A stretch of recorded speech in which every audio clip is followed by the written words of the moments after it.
Hey, what's going on, everybody? Welcome back to the channel. Today on this episode, let's talk about wintertime fishing and some of the thought process that I have that goes into color selection during this time of year. So what kind of colors that I like to focus on during the winter months. And really, to me, winter is kind of split right down the middle. You got the beginning of winter, and then the back half of winter, the end of winter, and those kind of change quite a bit because the type of forage the fish focus on in the first part of winter, I would say November, December, that's a little bit different than what the fish really start focusing on in January and February and that time period, that part of winter.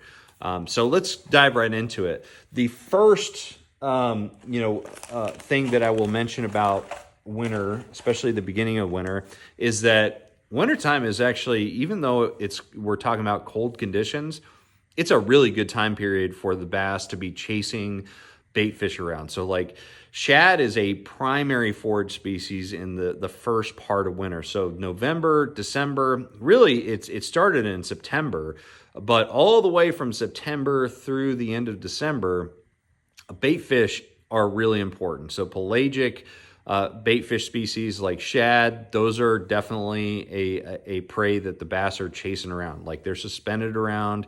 If you go on the lake right now and you use your electronics to find the bait fish, you'll find most of the bait is going to be really, really congregated in like these big bays, these big basin areas inside of those major creek arms if you're on a reservoir, okay? And in those situations, the bass are just suspended out there chasing the bait fish, or at least a lot of the bass are. Not all the bass are going to be doing that. And so really shad patterns are very, very popular. But there's one thing that happens during the wintertime that I think really dictates the kind of the shade of color that I use when it comes to my shad patterns.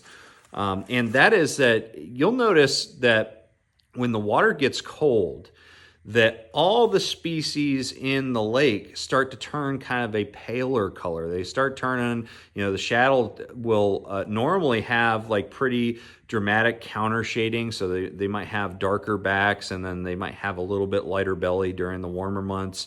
But they've got good counter shading. But during the wintertime, they start turning a little bit more pearlescent. They're a little bit more opaque, and a little bit more white. And also bass do the same thing in cold water, especially if you have dirty water. If you have cold, stained, or somewhat dirty water, you don't want really dirty water. You don't want to be fishing in cold, really super dirty water. That's kind of like in the textbook of bass fishing. You don't want to be fishing in those situations generally if you can avoid it. But especially in cold, like stained water, you're going to notice that even the bass that you catch are going to be a little bit paler in color. And so that's why during this time of the year, I really like to focus on throwing like pearls. Okay, so even if I'm fishing like super clear water, a color like pearl blue glimmer is probably going to be my choice.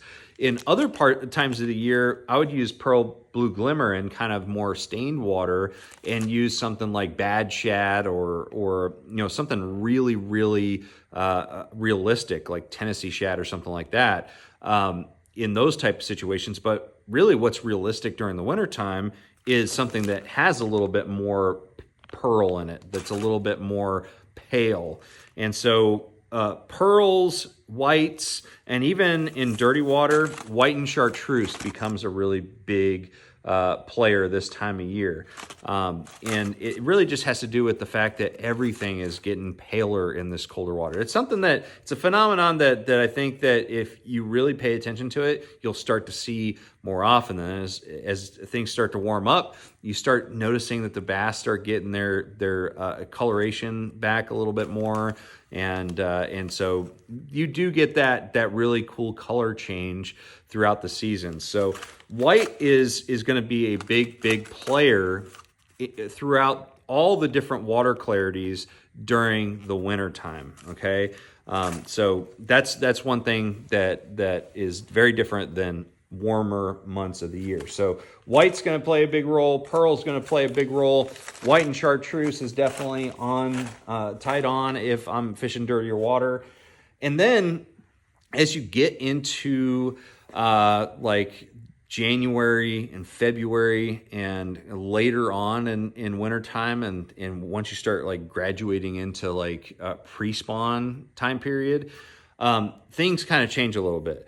To me, I really start focusing more on crawfish patterns during that time of year. So when you start getting into late winter, that's when I start throwing crawfish type patterns. This right here is called ledge craw. This is a football jig from Z-Man that they call ledge craw, but things like browns, you know, PB&J, you know, any color that imitates the crawfish that you're seeing at your lake. A lot of times I'll go to the ramp and start flipping over rocks and stuff and see what the crawfish are colored. But crawfish patterns in general are going to play a bigger role in like January and February. And then one thing that happens in like February, and you can start throwing these color variants in you know, December. But one thing you start to see, especially in like late January and February, is like those bright reds, like fire craw or just like Rayburn red or things like that. You know, whether it's crankbaits or jigs or whatever you're throwing, chatterbaits, those type of like bright red crawfish imitations, those start playing a big role because those in a lot of parts of the country, the crawfish really start getting that vibrant red color during the coldest months. So those do definitely play a big role later on in the winter season. So anyways, guys, that's just kind of the basic idea behind my general color selection. So if I'm going to a lake this time of year, you know, if it's early winter, I'm definitely going to be starting with shad patterns that are a little bit more pearl in shade.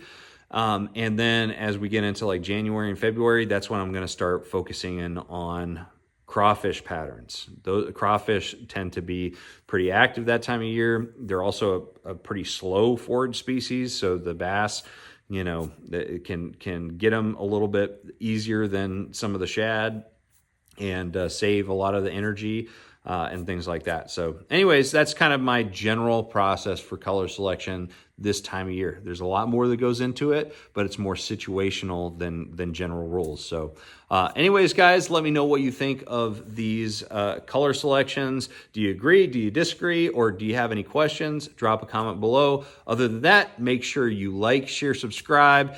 One way to support this channel, if you enjoy the content that I'm putting out there, is to use the links in the description below to go ahead and purchase products that we talk about in these videos. I don't know if I'm going to have any links in this video, but other videos, I usually put those affiliate links in the description below, and that's a great way to support the channel.